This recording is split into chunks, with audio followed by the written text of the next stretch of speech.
So this video is my follow-up to the two-part read-through that I did of the FBI documents. So what I've done is I've gone and pulled out the things that I thought were possibly significant or that people might have thought were significant, so I can discuss them and break them down a little bit, and also perhaps clarify a few things that may be misunderstood. So let's jump in and have a look at, I guess these are the highlights from all those pages of FBI documents. Now, as I mentioned in my previous videos, it was pretty much impossible to download this as a document. So I basically had to go through and screenshot 105 or 107 pages of this document, which is why it is actually a little bit blurry. So apologies if it is a little bit hard to read. Now, from the details in this particular document, we can ascertain that this document is actually, or this document is referring to Lindsay. Now, the first thing that is significant here are the dates and the times. So here we know that the FBI was brought in on the 7th of August. So somebody contacted FBI at 4:51 p.m. on the 7th of August to report Kiely's case. So that is 24 hours or a bit more than 24 hours after she was reported missing. So it actually didn't take long at all for them to get the FBI involved. We know that there was a major sweep across the reservoir on the first day. So to me it seems that if we take into account that message that got put up by Lindsay on the Sunday night, was it, saying that the search has been called off, and then you've got FBI being called in, it does start to get a little bit interesting. Now, let's look at the other information here that is significant. The morning of 5th of August was the last time that somebody saw Kiely. Let's say Lindsay saw Kiely, I'm presuming. Kiely went to the party and was last seen there by friends and classmates. So there were other kids there from Forest Charter. So that's the first time we've heard that. So we know that she wasn't just hanging around with Sammy. Or at least we can presume that she probably wasn't just hanging around with Sammy, because she was seen there by friends and classmates. So there are definitely more witnesses that we've just not heard anything about or heard anything from. But by them referring to it that way, that means that they have spoken to perhaps some of Kiely's classmates who were present at the party. Okay, different reports, something or other has heard, probably Lindsay maybe, say Kiely got in her car and drove away by herself, and Kiely walked into the woods. However, she does not know what is true. So we have two different reports there that are being acknowledged. Apparently some people are saying that she walked away into the woods. Some are saying that they saw her get in her car and drive away. We know that there was one supposed report of someone believed that they saw Kiely driving away in her car with two males in the car.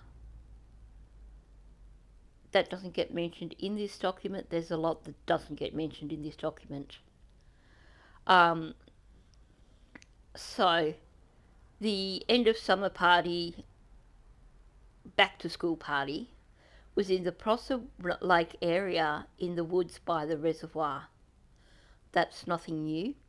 The nearest landmark to the area is the Prosser family campgrounds off Highway 89.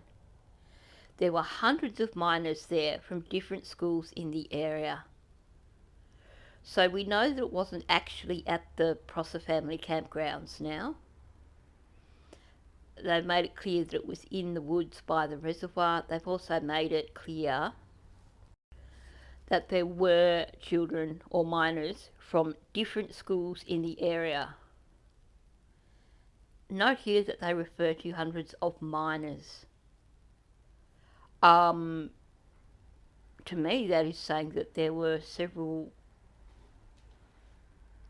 or hundreds of underage kids there, not just 18 and over. So essentially, this document solidifies what information we have, because this is the information that was given to the FBI when they were brought in on the case, meaning that this is the information that law enforcement had at that point in time. This is not speculation from family or partygoers. This is what has come out so far in the investigation. And since it seems that law enforcement always presumes that a child has run away and then wastes that precious for 48 hours, it seems we've had the same thing here. The PCSO expressed the possibility Kiely ran away, but somebody believes she must have been kidnapped or is in trouble. Did not tell anyone she planned on running away, did not take anything extra from her room or her home, and has not used her credit card or Apple Pay card. So this is probably nothing new really, other than, well, it's nothing new, I guess. So we know here that PCSO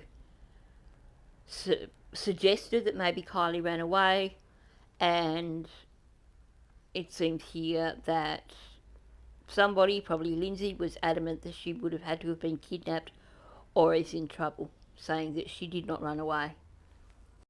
Now, this is actually interesting. Somebody heard there was a cocaine dealer from Reno, Nevada present at the party who told one of Kiely's friends he believed Kiely was cute. Further, minors reported multiple vehicles were broken into at the party. So this suggests that there definitely or almost certainly was cocaine at the party. And it shows somebody taking an interest in Kiely, who is perhaps not the most desirable individual. I don't know if you remember, but various screenshots that have been shared over the time, someone made a query about a black BMW being at the party, and there was some reference to that in terms of the vehicle belonging to some dealer who always went to parties. But I think there's a few significant things here. So it sounds like there was definitely coke at the party, and I think it's interesting that minors reported multiple vehicles being broken into at the party. Is this from people trying to get money to pay for deals, perhaps? Or people trying to get more alcohol?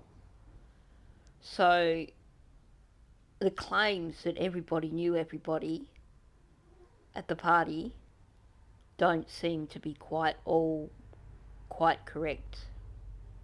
Because for the most part, if you knew everybody, then people aren't going to be breaking into people's cars. So this does shed a bit of light on what the party may have actually been like.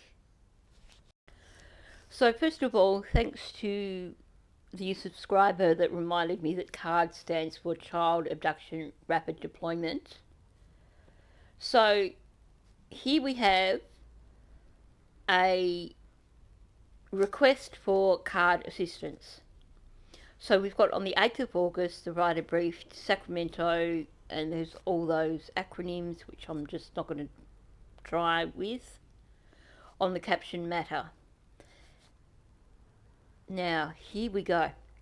Given the limited facts known at this time, the suspicious aspects which have been reported, and the knowledge that time is of the essence in missing children matters, writer recommended SC request CARD assistance.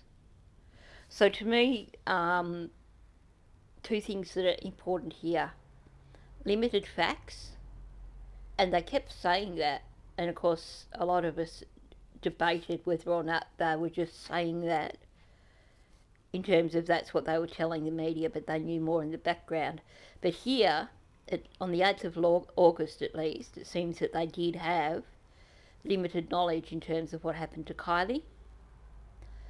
But, and this is something that comes up quite often through the document, the suspicious aspects which have been reported.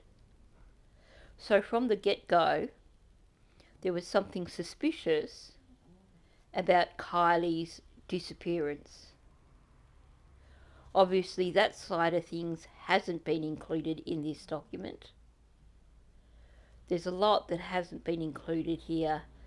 We've been given the severely redacted version of the case here. There's really nothing solid that could be considered incriminating towards anyone. There's not anything that's overly solid that would give a direction of where the case is or was headed, but there's some nuggets here that are kind of interesting. Now, I know that this particular section has caused a bit of a flurry, and I know some creators have reported this as saying that there were matches to Kiely's plates after she went missing. But I'm going to read it through and then I'm going to clarify what it is exactly saying. So on 10th of August, Staff Operations Specialist acquired the most recent matches on such and such with California plates such and such.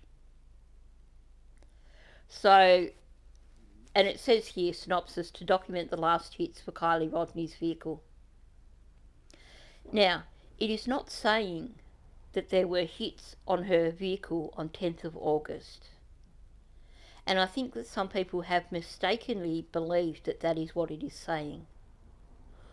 All it is saying here is that the operations specialist did a run of plates on the 10th of August, and they acquired the most recent matches of Kiely's plates, presumably of Kiely's plates. Does that mean that there were any matches after Kiely went missing? No. There is absolutely nothing here that suggests that there were any hits on plates that matched Kiely's after she went missing. The most recent matches could have been on the day of the party. So it could be that they got hits for the 5th of August when she went and hung out in Reno with Kate. So I know some content creators have looked at this and gone, hey, look, there were plate matches after Kiely went missing. No, there is nothing here to indicate that there were any plate matches after Kiely went missing. All this is telling us is that on the 10th of August, they ran a check and they acquired the most recent matches. It doesn't tell us when those matches were. whether they were before Kiely went missing or after. Now, I found this to be one of the more significant things in the entire document. So, synopsis: to document a suspicious Audi belonging to, and it's been redacted. Now, before I read through it, I just want to clarify before people jump on it that neither of the vehicles owned by Jagger are Audis, because I know there's going to be some confusion there. Some people were going to think, oh, this person is a person of interest and they owned an Audi, and think Audi, sports car, Jagger. No, don't reach. That's not the way it is. So I'm thinking this could connect to the person that was mentioned as being a coke dealer that was at the party that expressed an interest in Kiely. Or it could just be someone who has some sort of history and is known to have been at the party. They don't give clarification here, but they are referred to as a person of interest. So on 9th of August, Northern Nevada Safe Streets Task Force received intelligence that an individual named such and such was identified as a person of interest to be interviewed. Instagram such and such has a photo of a, upon running checks for the search party in, a similar vehicle appeared bearing the California license plate. A vehicle identification number search yielded frontal photos matching the same one on Instagram profile photo. The vehicle plate comes back too. Okay, so what we have here is somehow there is a connection with this Audi. I don't know if perhaps there are photos from the party which show this Audi at the party. I don't know if someone has said this Audi was there at the party. Perhaps it was parked near Kiely's vehicle. But something about it was interesting. And it's got Northern Nevada Safe Streets Task Force. That's not just regular police. I'm thinking that's possibly a drug task force. So someone has flagged up in relation to Kiely's case. Someone that they were quite interested in. Someone owning an Audi. But other than that, that's the only information we seem to have. Okay, I've included this page for two reasons.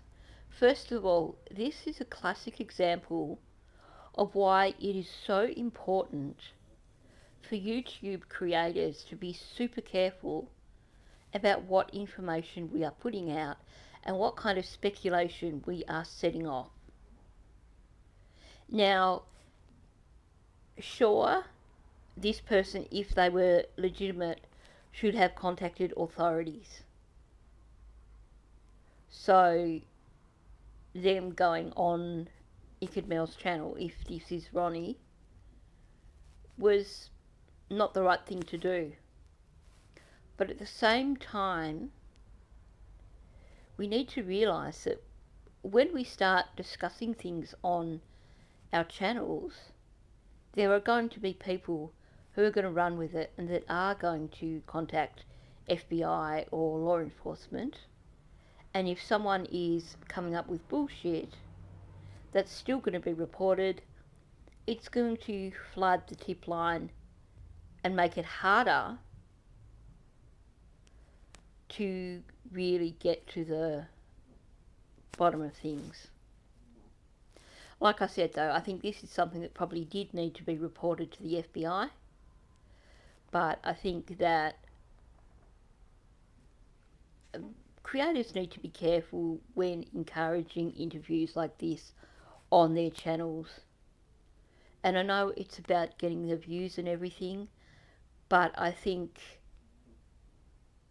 it would be more worthwhile when someone like this rings into your channel to keep it brief, to not really get too much in depth online. Maybe have a conversation with them later on when you are not live. But to be sharing a bunch of information from a random stranger when you can't verify any of the information publicly online, I find that a little bit concerning. So, what we have here is this such and such guy went to the campgrounds last night to help search, and in a live stream when he got there from his Instagram account, he should be spoken to, and his cousins, such and such, definitely need to be contacted.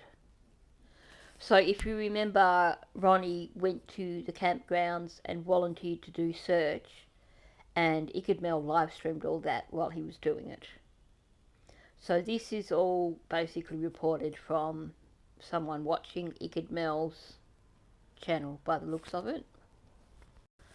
I guess the only reassuring thing to come from this is that it was sort of brought to the attention of FBI, and they perhaps would have done a follow-up on it. Now, I read through all this previously in the read-through, so I'm not going to go over it all again, but this is the same person with the e-tip, just going into more detail about the whole Ronnie story and putting it forward as being something of significance. Now, let's not forget that in the first place, the whole Ronnie story was hearsay. He was supposedly reporting on a live stream what had been told to him by his cousins, who supposedly went to the party. So this is actually separated a few degrees from the party. So significance, maybe, but it is still hearsay information. Now I'd imagine that it is still protocol to follow up on these tips. I'd imagine it probably didn't take much to get the phone number of this Ronnie guy from Ikadmel, contact him, and then end of story. Or contact him and then follow up with these supposed cousins that supposedly attended the party. There's nothing new here. This is all stuff that we heard on Ikadmel's channel. Now, I found this one interesting also, but at the same time it doesn't really give us any information, and it could also be just someone being a troll. So this is a report of someone saying that they saw a post on 4chan saying, "She's dead, I saw the pictures, you're not going to find the body." Interesting. Could be true. But we know that 4chan is apparently really dodgy, so it could also be someone just trying to get attention for themselves. I'd imagine that regardless, this would have been followed up by FBI. I think it is interesting to note here that we have seen photos where it appears from the photo that Kiely possibly could have been deceased in those photos. Now, obviously, those photos are zoomed in from within smaller images, so that makes it a little bit harder to be sure of the accuracy of what we are seeing, because they are slightly blurry. But certainly when you hear stuff like this, it makes for interesting consideration. Now, here we have this report of someone being approached at the Enloe Hospital on Monday, August the 8th, in the evening by someone who they believe may have been Kiely Rodni. There's not a lot here in the footage. Dark figure. There's not a lot of detail that to me would make me think, oh yeah, this could be. I honestly wonder with this entire document if we're just being thrown nuggets here. Because these things that we are being shown here are clearly not all the tips that have come in. So I'm not sure what the significance is of the tips that are contained in this document. But to me, I don't believe that this connects to Kiely's case.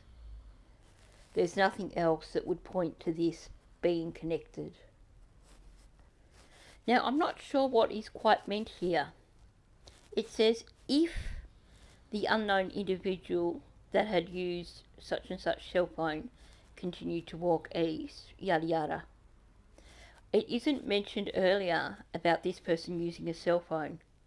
So it seems to be that this report has missed out part of it, and that this person must have actually approached the person reporting her and asked to use a cell phone.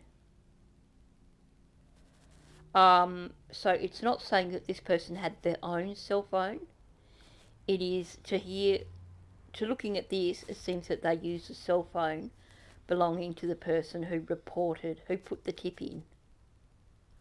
But at the same time, I don't think there is anything here that would give me a reason to think that this could have in any way be Kiely. So like I said, in terms of why we are seeing various tips here, I don't think that every tip that is in this document is of significance, because here we have one that is a supposed sighting in Harper of Texas. Now, I find it highly unlikely that if she was abducted, for example, that she would have been taken all the way to Texas and then taken all the way back and put in Prosser Reservoir. For starters, you've got several borders to cross, several state borders, and given that the car was missing the entire time, where was the car? It would have to have pinged on plate readers were they to have taken her and her car all the way to Texas and back. So logically, this is just, it's a no-go. Here's another one which seems completely unlikely. Crescent City, California. They describe the young lady as resembling Rodney, wearing a light-coloured tank top, shorts, and a black necklace. So for this to have been possible, she would have had to have changed out of everything else she was wearing, discarded her gold necklaces, somehow got a black necklace from somewhere that she wore, and then still ended up back in her car in the reservoir in everything that she supposedly wore to the party, including supposedly her jewellery. I recently did a video looking at that where the description in the autopsy does not match the photos that we were shown. But at the same time, the description in the autopsy is definitely not of a black necklace. So here we have another tip that has its origins in social media, and this looks like it's talking about the Celicia story. So it talks about the woman who, according to them, there was a couple in a red car showed up at her residence and they wanted to rent a basement till Christmas. They reckon that there was a girl that they thought was Kiely in the back of the red car. They didn't know the make or the model of the car, didn't know the license plate number. So note, this is not this Celicia person making this report here. This is someone who has read the comments on one of the pages. It's on the Find Kiely Rodni page.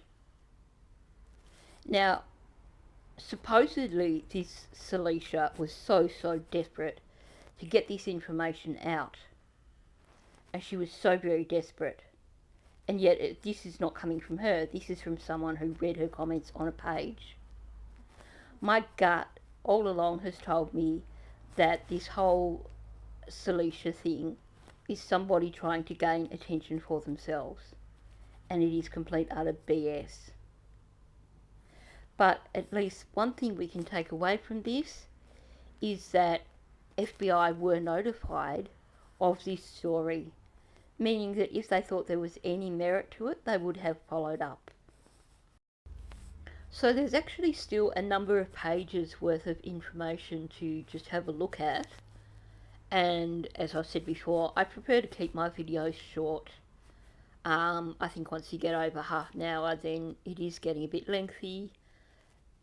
I find it better to break it down. So what I'm going to do is leave it here, and I will do a follow-up video tomorrow looking at the other parts that I haven't covered today. Leave your comments and your thoughts below. If you're new, please hit the subscribe button, hit the like button. Apparently the algorithm loves it when you hit the like button, so at the very least do that.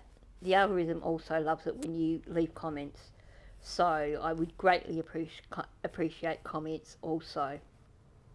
Come back tomorrow for the next portion of this breakdown of the FBI document.